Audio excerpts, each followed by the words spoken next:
desde los primeros latidos del Nilo cuando la brisa nocturna acariciaba los muros del Palacio de Alejandría y las antorchas danzaban en el frotón de las columnas. El mundo contemplaba el surgimiento de una figura destinada a redefinir la historia.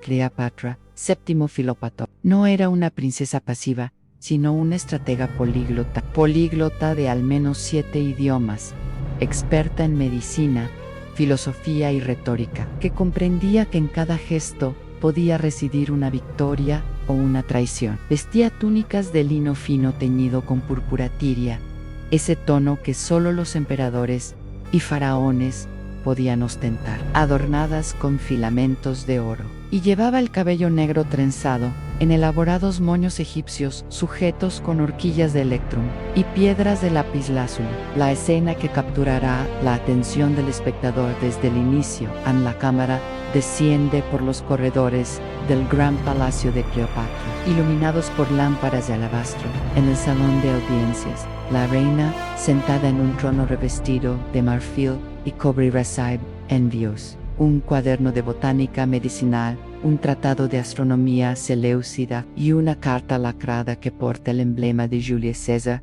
con tinta color carmesí. Sus ojos, almendrados, se agudizan. Ahí comienza la intriga. No bastaba con mantener la independencia de Egipto a los ojos de Roma, también había que seducir al mundo con diplomacia, inteligencia menos y poder femenino. Cleopatra sabía que una reina sin un hombre poderoso tras sus espaldas era vulnerable a las traiciones que acechaban en cada esquina de Alejandría, entre seculares conspiraciones del ejército y del sacerdocio de Isis. Cleopatra nació en el 69 a.C.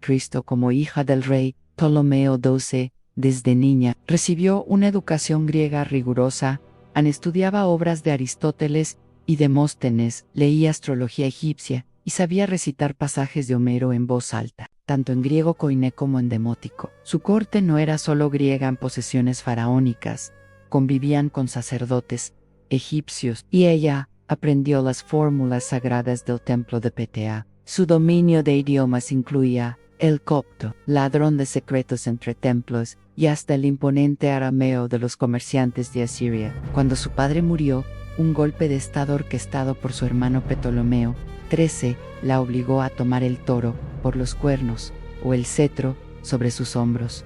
Ella no huyó. Contra todos los pronósticos, vistió el manto real, túnica púrpura, corona de Nemes Sinura Eus, símbolo de soberanía sin sumisión, y organizó embajadas secretas. A Roma no era solo política. Su corte se convirtió en un laboratorio de diplomacia encubierta en espejos, en los espejismos del palacio, símbolos en jeroglíficos, imágenes suyas en monedas acuñadas, retratándola como deidad.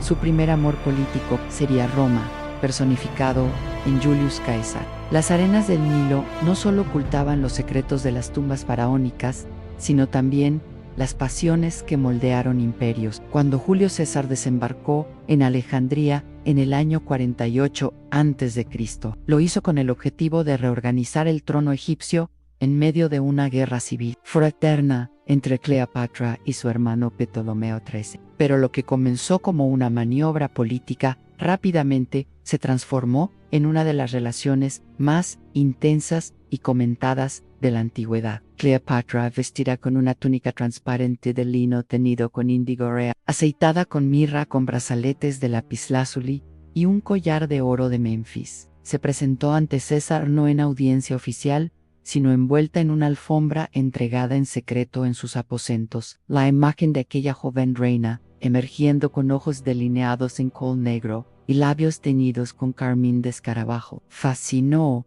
al general romano. No era solo su belleza, era su inteligencia fluida. Hablaba más de 7 idiomas, comprendía la filosofía griega, alquimia egipcia, las matemáticas pitagóricas y el arte de la retórica. César, veterano de muchas campañas, se encontró rendido ante una reina que pensaba con la astucia de un estadista y la pasión de una poeta. La unión de ambos no fue recibida con entusiasmo, ni en Roma ni en Egipto. En el foro romano, senadores murmuraban sobre el embrujo oriental en Alejandría.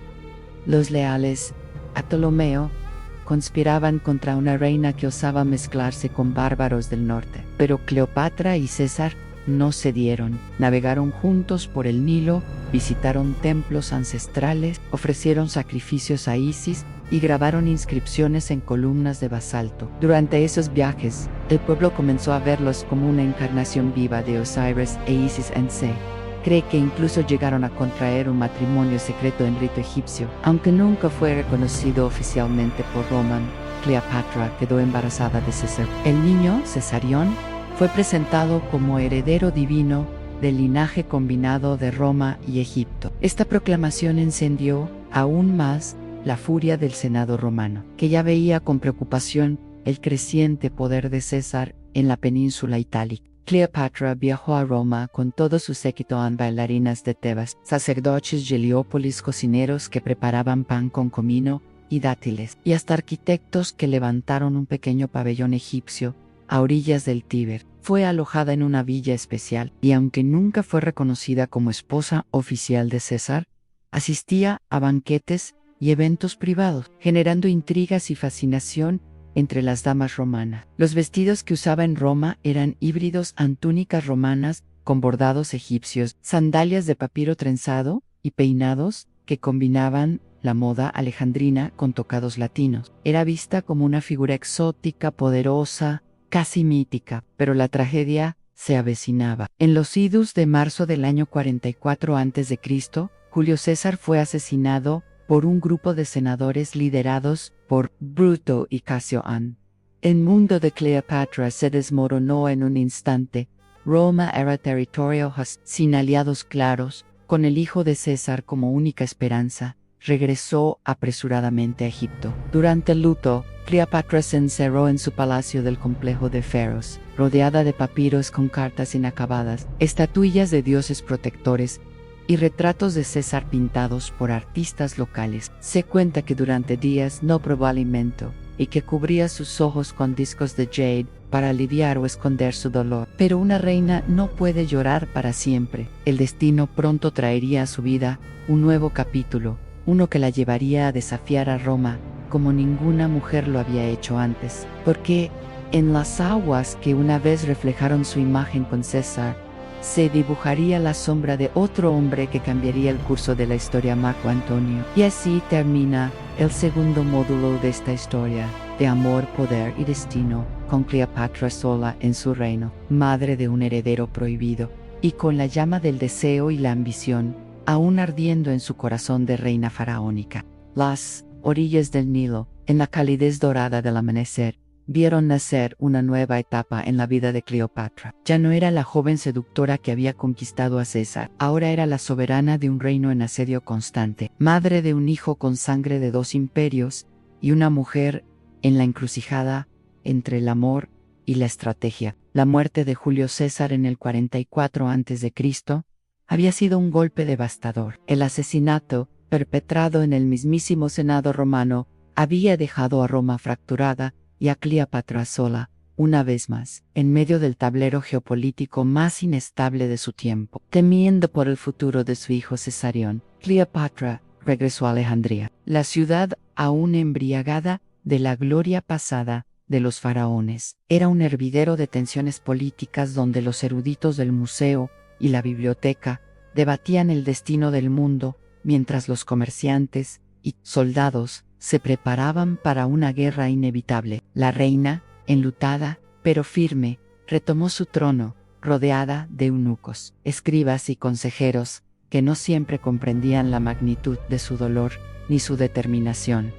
El luto fue breve. Roma no tardó en enviar emisarios. Uno de ellos era Marco Antonio, el general más carismático de su época, protector de César, y ahora parte del triunvirato que gobernaba Roma, junto a Octavio y Lépido. Su llegada a Tarso, donde Cleopatra lo encontró por primera vez, fue un evento cargado de simbolismo. La reina navegó en una barcaza revestida de oro, con velas púrpuras y remos de plata, mientras músicos tocaban liras y flautas egipcias. Cleopatra vestía un manto transparente cubierto de perlas, representando a Afrodita encarnada, y su presencia deslumbró a Marco Antonio de forma inmediata. No fue solo su belleza la que lo cautivó. Fue su ingenio, su voz firme, su capacidad de hablarle en griego, latín, egipcio y arameo. Fue la manera en que Cleopatra convertía cada frase en un desafío y cada mirada en una alianza. Marco Antonio,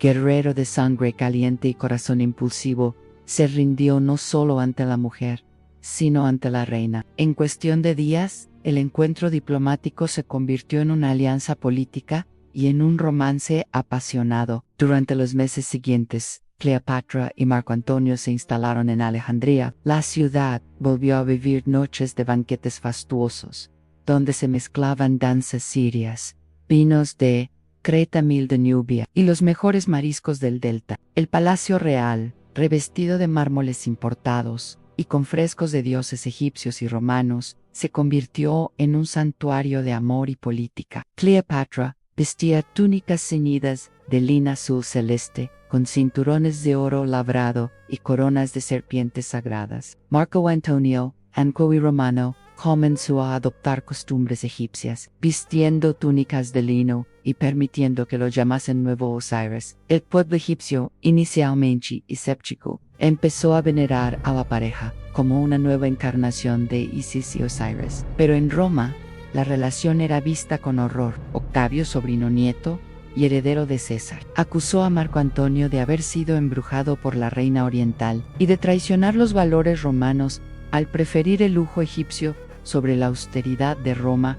En medio de esta tormenta política, nacieron los 3 hijos de la pareja: Alejandro Helios, Cleopatra Selene y Ptolomeo Filadelfo. Mientras en Alejandría se celebraban festivales dedicados al dios Sol por los nacimientos reales, en Roma se forjaba una narrativa que convertiría a Cleopatra en la bruja de Oriente, enemiga de la República y símbolo de decadencia. Pero ni los rumores ni la propaganda romana detuvieron el amor entre Cleopatra y Marco Antonio. Ambos sabían que estaban jugando un juego peligroso. La reina sabía que su poder pendía del filo de una espada y que el pueblo romano no aceptaría fácilmente una monarquía orientalizada. Marco Antonio, dividido entre el deber político y la pasión, intentaba consolidar su autoridad en el este, mientras Octavio tomaba control del Senado y la opinión pública en el oeste. En un acto de provocación definitiva, Marco Antonio declaró públicamente que Cesarión era el hijo legítimo de César, desafiando directamente la legitimidad de Octavio. Además, repartió territorios orientales entre sus hijos con Cleopatra, coronándolos como reyes en una ceremonia en el gimnasio de Alejandría. La indignación en Roma fue inmediata. Octavio, hábil manipulador, utilizó estos actos como pretexto para declarar la guerra a Cleopatra, no a Marco Antonio. De este modo, enmarcó el conflicto no como una guerra civil, sino como una cruzada contra la corrupción y el peligro oriental. Cleopatra, lejos de amedrentarse, reforzó sus alianzas con pueblos del Levante, abasteció su flota y se preparó para lo inevitable. El destino del mundo antiguo, una vez más, se decidiría en el mar. El conflicto que se avecinaba sería mucho más que una guerra. Sería una batalla entre 2 formas de vida, entre Oriente y Occidente, entre el deber y el deseo, y en el centro de todo, 2 amantes, cuya historia superaría los siglos. Así culmina este tercer módulo de nuestra saga sobre Cleopatra y sus amores imposibles. Un relato que mezcla la pasión con la política y donde cada decisión de amor arrastra consigo el peso de imperios enteros. En el siguiente capítulo abordaremos la famosa batalla de Accio, la caída de los últimos dioses y el ocaso de una reina que desafió al mundo en nombre del amor. No olvides suscribirte, dejar tu comentario y activar las notificaciones para continuar esta historia que revela los secretos menos conocidos de la mujer más poderosa del mundo antiguo. El aire del palacio de Alejandría, en el año 31 a.C., estaba impregnado de un aroma a incienso quemado y desesperación. Los corredores del palacio real, decorados con columnas dóricas en mármol de Paros y cortinas de lino teñido con púrpura de Tiro, ya no estaban llenos de las risas de la corte, sino de murmullos de temor. La batalla de Accio había terminado. El mundo había cambiado y para Cleopatra la última reina de Egipto, la historia llegaba a su punto más oscuro. Marco Antonio, derrotado por las fuerzas de Octavio, regresó a Egipto lleno de vergüenza y heridas, tanto físicas como espirituales. Se encerró en su palacio privado junto al puerto de Alejandría, y durante días no se dejó ver. Cleopatra, mientras tanto, mantenía la fachada de una reina intacta, recibía embajadores, ofrecía banquetes, hablaba con filósofos, pero sus ojos, rodeados de col y fatiga, delataban el torbellino interior. El amor entre Cleopatra y Marco Antonio se había convertido en una leyenda aún en vida. Dormían en una cama tallada en ébano, compartían lecturas de poesía en griego clásico, bebían vino mezclado con perlas trituradas y tenían un ritual en cada amanecer. Observaban juntos el Nilo desde lo alto de la Torre Real. Decían que mientras el río siguiera fluyendo, su amor resistiría. Pero ahora el Nilo estaba silencioso. Roma se acercaba. Los romanos, dirigidos por Octavio, que pronto sería conocido como Augusto, habían declarado la guerra no solo contra Marco Antonio, sino contra Cleopatra misma. Para el Senado romano, ella era una bruja, una seductora peligrosa que había osado desafiar al poder de Roma, las monedas, con su rostro, los tratados diplomáticos firmados en su nombre, los ejércitos que le juraban lealtad. Todo eso era intolerable para la joven república que buscaba convertirse en imperio. Marco Antonio, atormentado por la derrota y los rumores de que Cleopatra planeaba traicionarlo para salvar su vida, cayó en una profunda paranoia. En un acto de desesperación, tras recibir la falsa noticia de que Cleopatra había muerto, se clavó su propia espada. Agonizante, fue llevado al mausoleo,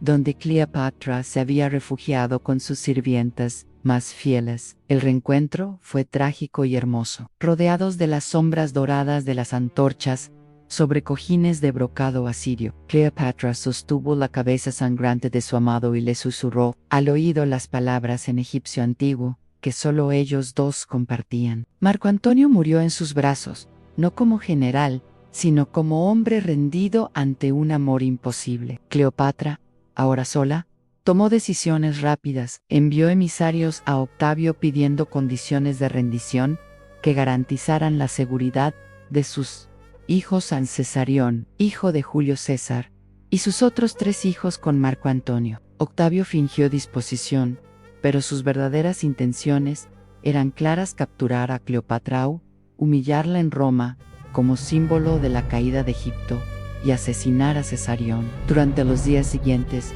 Cleopatra preparó su propia muerte. En su mausoleo, mandó a construir un altar con jeroglíficos grabados que narraban su linaje desde Isis, la diosa madre. Se vistió con un traje ceremonial de lino blanco, bordado con hilos de oro, usados solo por las grandes esposas reales en los rituales del templo de Hathor. Sobre su cabeza, colocó la corona de los 2 reinos, el Alto y el Bajo Egipto, y alrededor de su cuello, el amuleto de Anj, símbolo de la vida eterna. Se dice que antes de morir, escribió una carta final a Octavio, breve y solemne. Luego, con la ayuda de 2 sirvientas, se recostó sobre su lecho de muerte, rodeada de perfumes de mirra y lotos azules. La mordedura de una cobra egipcia, escondida en una cesta de higos, le dio la salida que había elegido. Cuando Octavio llegó al mausoleo, encontró el cuerpo sin vida de la reina, aún envuelto en su esplendor real. Sorprendido por su determinación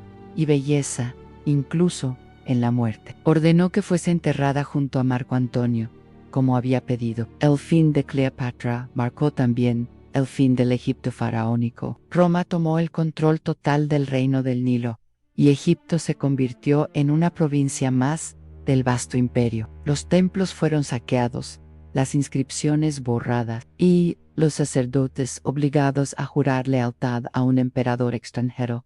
Pero la historia no pudo borrar a Cleopatra. Su vida, escrita con pasión, poder, inteligencia y tragedia, sobrevivió al mármol de Roma. En poetas, historiadores y artistas repetirían su nombre durante siglos, no como la bruja que describieron sus enemigos, sino como la mujer que amó hasta el final, que desafió imperios, que escribió su propia historia. En Las arenas del tiempo, Cleopatra y Marco Antonio siguen siendo ecos de un amor imposible, de un imperio que quiso resistir a la marea de la historia y de una reina que supo morir con la misma dignidad con la que gobernó. El mundo cambió, pero la leyenda perduró. Y así, entre los papiros del pasado, el nombre de Cleopatra sigue vivo, tan eterno como las aguas del Nilo que ella tanto amó. La niebla de la mañana se elevaba sobre el Nilo, mientras Cleopatra, ya no la joven reina de días dorados, contemplaba desde las terrazas del Palacio de Alejandría los barcos romanos que se acercaban al puerto. Era el año 30 a.C., y el destino que ella había desafiado durante tanto tiempo se acercaba, implacable, como una sombra arrastrada por el tiempo, pero su espíritu seguía intacto a pesar de las derrotas, de las alianzas traicionadas y del imperio que pendía de un hilo. Cleopatra aún tenía una última decisión por tomar, una decisión que marcaría para siempre su nombre en la historia. Tras la derrota en la batalla de Accio, Marco Antonio regresó a Egipto, perseguido por el fantasma de su fracaso y por la ira de Octavio. Los rumores de deserciones, traiciones y negociaciones secretas llenaban los corredores del palacio. Cleopatra, rodeada de sus consejeras más leales, tejía sus últimas estrategias diplomáticas, su objetivo en proteger a sus hijos y salvar lo que quedaba de su legado. Durante esas semanas oscuras, el amor entre Marco Antonio y Cleopatra, aunque herido por la desesperanza, se intensificó. No era ya el ardor de la juventud, sino el amor trágico de dos figuras que sabían que su historia tocaba a su fin. Dormían juntos en la sala de mármol del ala sur del palacio, rodeados de estatuas de Osiris y bustos de Alejandro Magno, entre copas de vino y llantos silenciosos. Revivían sus victorias, sus pactos, sus sueños de un imperio compartido entre Roma y Egipto. Pero Octavio no tardó en llegar. Sus legiones rodearon Alejandría. El ejército egipcio, debilitado y desmoralizado, apenas resistía. Marco Antonio, creyendo que Cleopatra había muerto por una estratagema elaborada por la propia reina para ganar tiempo, cayó sobre su espada, murió en los brazos de ella, cubierto en sangre y perfume de loto, tras ser llevado con urgencia a la torre donde Cleopatra se refugiaba. La muerte de Marco Antonio dejó a Cleopatra enfrentada al último acto de su tragedia. Octavio la capturó, y aunque muchos esperaban verla desfilar humillada en Roma como trofeo de guerra, ella no estaba dispuesta a ese destino. En su última noche, encerrada en sus aposentos adornados con tapices púrpura y oro, hizo traer a sus hijos menores para despedirse. Los abrazó, les habló en griego y egipcio, les susurró leyendas de los dioses antiguos y les prometió que su linaje continuaría más allá del mármol de Roma. Luego pidió a sus sirvientas más fieles que la ayudaran a vestirse. Eligió un manto ceremonial de lino blanco, bordado con escarabajos dorados y plumas de halcón, símbolo de Horus, en su cabello oscuro trenzado. Colocó una corona de serpientes de esmeralda. Finalmente, ordenó que le trajeran la cesta que contenía la figura más temida del Nilo, la áspid. La leyenda dice que, tras aplicar ungüentos en su piel y recostarse sobre un lecho de pétalos de rosa, permitió que la serpiente la mordiera en el pecho. Su muerte fue rápida, majestuosa, digna de una reina que jamás se dejó subyugar. Octavio, al encontrarla muerta, quedó desconcertado. Aunque logró someter a Egipto, no consiguió doblegar a Cleopatra. Su imagen, su historia, su aura, sobrevivieron a los siglos. Su cuerpo fue enterrado junto a Marco Antonio, en un mausoleo cuyo paradero sigue siendo un misterio. Los amores de Cleopatra fueron más que pasiones, fueron armas, alianzas, puentes entre culturas. Su inteligencia política, su dominio de idiomas, su conocimiento de religión, filosofía y diplomacia la convirtieron en mucho más que una amante. Fue una estratega visionaria. Así termina la historia de Cleopatra entre los ecos del Nilo, las ruinas de Alejandría y los pergaminos antiguos que aún relatan su belleza y su poder. Fue una reina que desafió a Roma, que amó con intensidad y que eligió su destino hasta el último suspiro. Y aunque sus amores no sobrevivieron al tiempo, su nombre sigue latiendo como símbolo eterno de poder, seducción y libertad.